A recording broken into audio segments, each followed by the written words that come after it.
studios in Nigeria, hello and welcome to Headlines Nigeria on NITV. I am Oluchi Madu and today is Friday, June 4th. Let's see what the papers have for us today. First, we have Vanguard. I took risk not sacking service chiefs. Jonathan. President Goodluck Jonathan declared in Ibadan, Oyo State yesterday that he took a great risk by not removing the service chiefs against advice from several quarters when he was the acting president. He added that it was a personal sacrifice he made in the interest of the nation.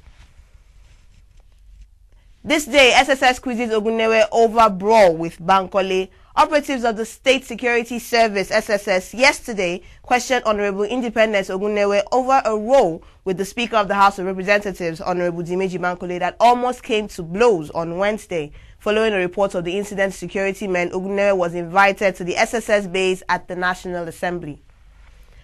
This day, Yarima Sharia Council Drags FG National Assembly to court.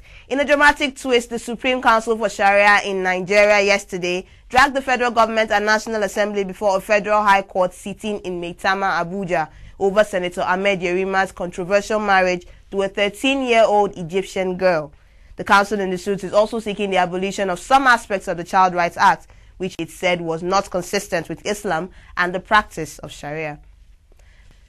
And now, Vanguard newspaper, Sarah petitions federal government over killings of Nigerians in Libya. A civil society group, the Socio-Economic Rights and Accountability Project, SERAP, yesterday petitioned President Goodluck Jonathan over the execution of some Nigerians on death row in Libya.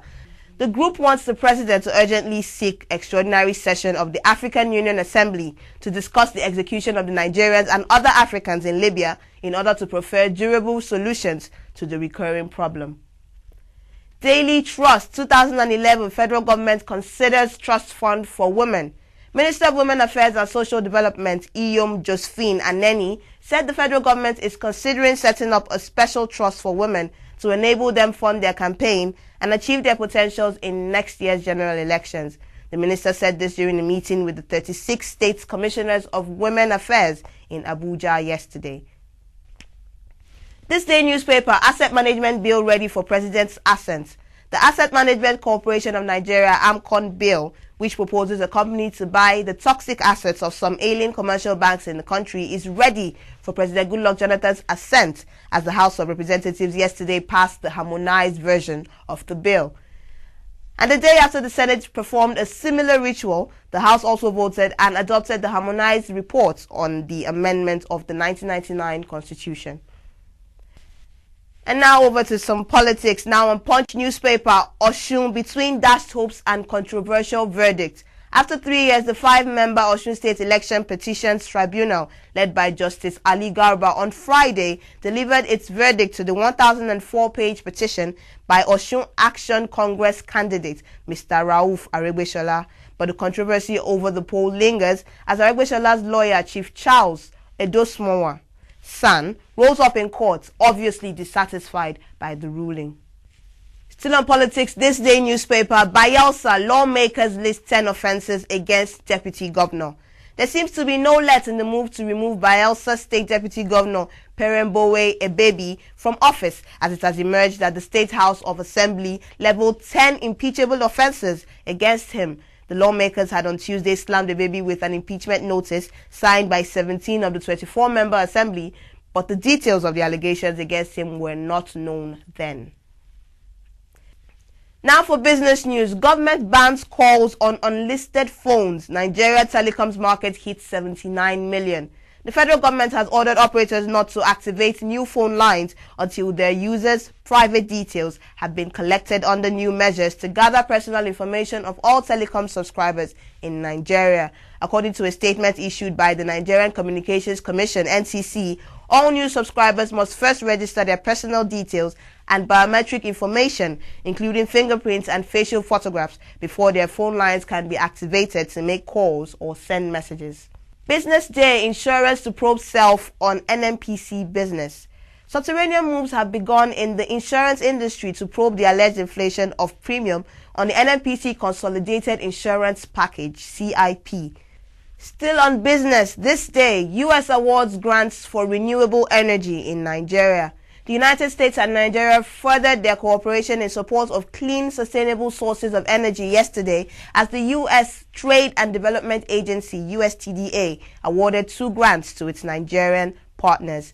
Ambassador Sanders, who signed the grants on behalf of the United States, said the USTDA-funded feasibility studies will assist Nigeria in its efforts to evaluate renewable energy alternatives and create an environment conducive to business and investments.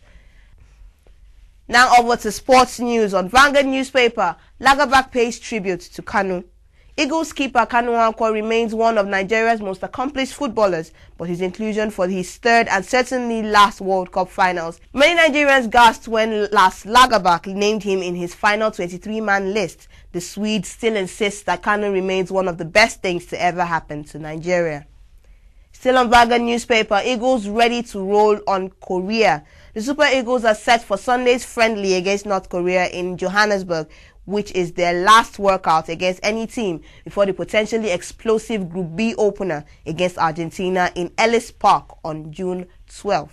The team has promptly gone into its training program following arrival in Durban on Wednesday morning and will have its last training session on Saturday afternoon before the trip to Johannesburg on Sunday morning. Complete sports. Mikel trains for 5 minutes. Eagles stars fitness in serious doubt. Super Eagles recuperating midfielder John Obi Mikel trained with his colleagues for 5 minutes in their second training session held at the newly built Uslantaze multi-purpose stadium at the Richards Bay on Thursday, barely 1 week to their first game against Argentina. Reports say the Chelsea midfielder, who has been in doubt for this summer's World Cup after he recently underwent a surgery to repair a torn meniscus, is still struggling to be fit for the tournament, which begins next Friday. Still on complete sports, Lagabak drills Eagles for 3 hours at the Uslantaze multi-purpose stadium in Richards Bay. Super Eagles coach Lars Lagabak had a 3-hour training session with his players on Thursday in Durban ahead of Sunday's international friendly against North Korea. The training was a combined session that lasted between 12 p.m. through 3 p.m. at the Uslantaze multipurpose stadium. The Nwankwo Kanu captain's side did not train again same day. And that's it on this edition of Headlines Nigeria. Thanks for logging on. My name is Ogunewe.